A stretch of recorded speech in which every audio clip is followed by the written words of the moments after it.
Okay, 2022 Senior Pro Shooter of the Year, Tim Gillingham. This will give you back-to-back Shooter of the Year crowns. What does that title mean to you, Shooter of the Year? Well, I mean, I don't know. I just try to win the tournaments, and whatever happens, happens. If I do my job on the tournaments, the Shooter of the Year will come. I really don't focus on it too much. Last year I did because I was trailing the whole year, so.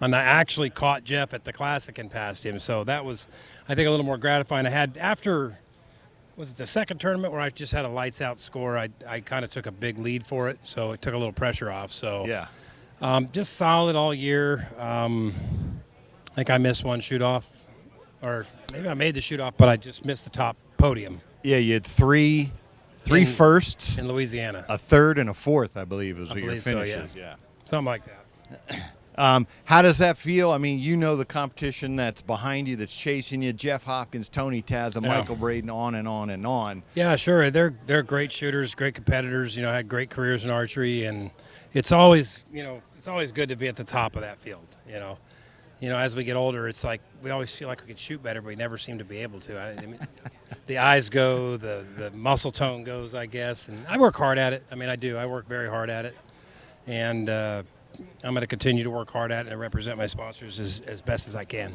All right. When do you start practicing for 2023 season? Well, I hear we have some new stuff coming from Bowtech, so probably early this year. All right, Tim, congratulations. 2022 ASA Senior Pro Shooter of the Year. Okay, Sharon Wallace is our Women's Pro 2022 ASA Shooter of the Year. Yay. Sharon. You won this 2 years ago. Now you're back. What does that mean to you? Winning Shooter of the Year is just, to me, it feels incredible because it shows that I was very consistent through the whole year. And I don't usually pay any attention to it, which I think I told you a couple years ago. I had no idea I was that far behind and came back and won. I watched the Metropolis shoot over, and I heard, and Sharon's got this 22-point lead for Shooter of the Year, and I was like, huh? I had no idea. So it was in the mind a little bit. It was back there, but I knew if I just did my job at the tournament, and if I put up a good score, that Shooter of the Year would take care of itself. So I would imagine that feels especially good this year because you changed your game, actually. You used to shoot all lowers, you went to uppers, and I mean, you saw it work. Yes. For you, it worked this year. yes, I'm doing both. It's not just upper, I'm doing upper and lowers, and I'm able to change, like if the upper is completely full, I can change and shoot it lower, and it has. It's completely changed my game, and my scores have gone up incredibly. So I'm going to keep sticking with it. You know the ladies in the division better than anybody. What's it like to compete with them week in and week out and to consistently come out on top or near the top? These ladies work just as hard as everybody else, and you have to be on your game. You have to put in the effort. You have to put in the time to be able to shoot with them, because you let your down just a little bit, and they're always going to be there. They're always going to be making you push. Like I push her, they push. It just keeps us going. It keeps pushing us to be really good. And I love these ladies. I love shooting with them.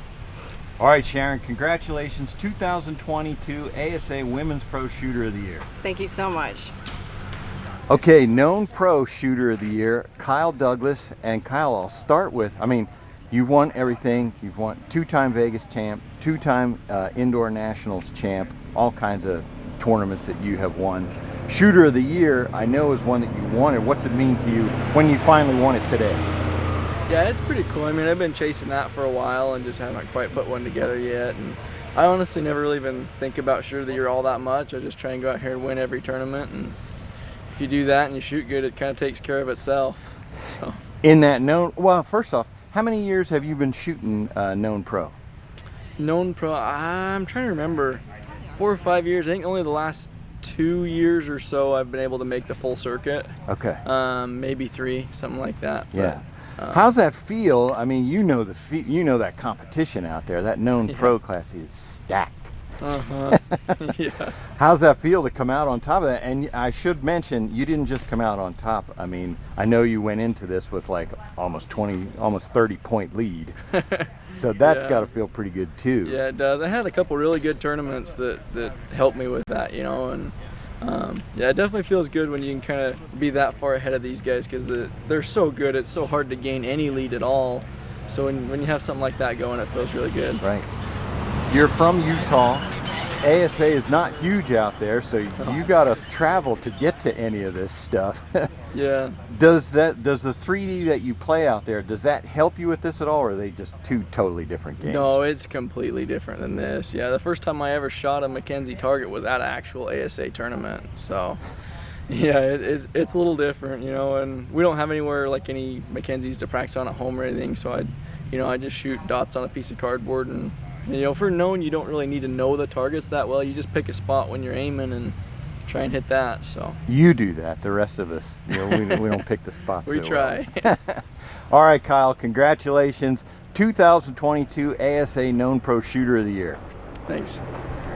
All right, so Dan McCarthy, 2022 ASA Open Pro Shooter of the Year, and this is back-to-back. Dan, how does it feel, first off, to win Shooter of the Year this year? It feels good. I mean, it's one of those goals you set out for at the beginning of the season. It's a season-long thing that you really have to just try to stay as consistent, keep on top of your toes and work hard at it all year. No really taking a break.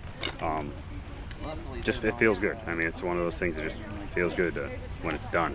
So I'm gonna honestly, ask, it feels good when it's done, even if you lose it. It just feels good to be done with it. all right, so 2019, you won your second Shooter of the Year. I remember talking to you because there was a big, long gap, 2005 to 2019, where Levi won that string, and you were talking about how close you came every year. But now here we are 4 years later, and you've won 3 of 4. Mm-hmm. That's got to feel good, or is there something that you were working on to get to No, that I point? think, I mean, there was a 5-year period there too where I had shoulder injuries and I was going through rehab. So, I mean, I didn't have a whole lot of expectations.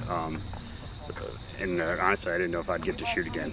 I really didn't. I mean, I spent most of my time practicing consist of shooting a Genesis Pro at my house, and then I'd shoot a real bow at a tournament. That was the only time I really shot a full-size bow.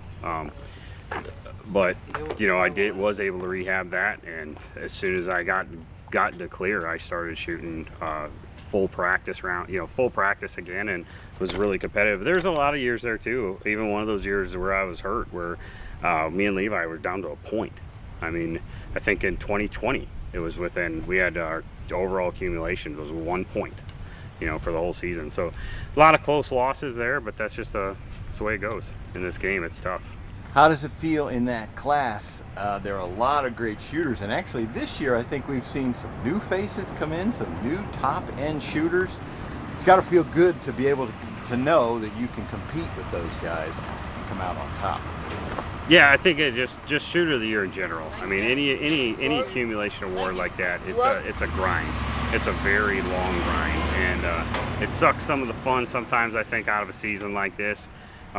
Because you literally don't get to really enjoy it, and not for more than a day, and then you're right back to trying to practice for the next one. So yeah, I mean, there's a lot of talent in this class, and all the classes. I mean, we got some of the guys back, Chance and Jacob Marlowe, and those guys can bang it out too with anybody. And it's good to see those guys coming back and playing the game. And yeah, I love this stuff. I love the game of 3D. Just on the unknown side, to me it feels like you're playing poker. I mean, it's more of make a bet on every target, how much you think you're going to make a good shot and judge right number. And if you're arrogant or overconfident or whatever, it tends to bite you a lot, because you can't just go in all in on everything.